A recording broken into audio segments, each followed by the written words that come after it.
Magandang umaga sa ating lahat. Welcome to our 365 daily devotion. At ngayong umaga ay patuloy natin pag-aaralan ng ating series patungkol sa Seminary Edition. At ang paksa natin ngayong umaga ay patungkol sa kung bakit tinatawag si Jesus na the Lion of Judah. So, calling Jesus the Lion of Judah reveals His royal authority, unstoppable power, and eternal dominion promised through the tribe of Judah. So God's prophetic word in Genesis chapter 49 verse 10 shows that His kingship is not temporary but sovereign and unshakable for all generations. So Jesus fulfills every royal expectation. So He conquers sin, destroys the works of darkness, and guards His people with holy strength. Because His reign is unchallenged. So we live with courage, confidence, and hope that no enemy can overturn what He has established. So sabi sa Genesis chapter 49 verse 10, the scepter shall not depart from Judah, nor a lawgiver from between his feet, until Shiloh come, and to him shall the gathering of the people. So sabi sa katuruan natin, una, the scepter shall not depart from Judah. So the scepter symbolizes royal authority, meaning God has destined Judah to carry the lineage of the everlasting king. So this prophecy points far beyond earthly kings like David, reaching its full completion in Christ.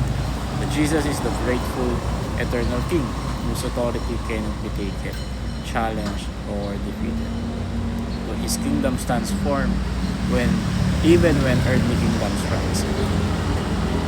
Pangalawa, the Shiloh who owns the scepter will come. So Shiloh speaks of the one to whom the scepter truly belongs, the rightful ruler who brings peace, order, and divine justice. So Jesus is that promised Shiloh, arriving in perfect timing according to God's redemptive plan. So His coming brought salvation. His death secured reconciliation, and resurrection declared His absolute kingship. So because Shiloh has come, we live under a kingdom that is unshakable and eternally victorious. Third is the obedience of the nations is His. So Jesus' reign extends beyond Israel, so from every tribe, nation, and people who bow to His lordship.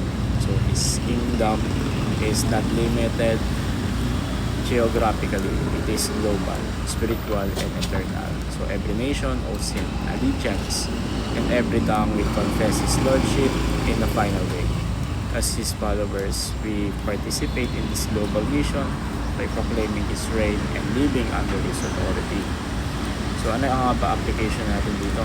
Una, rejoice that you have come to know Jesus. So knowing Jesus means knowing the true King whose authority brings life, peace, and purpose. So your salvation is not an accident.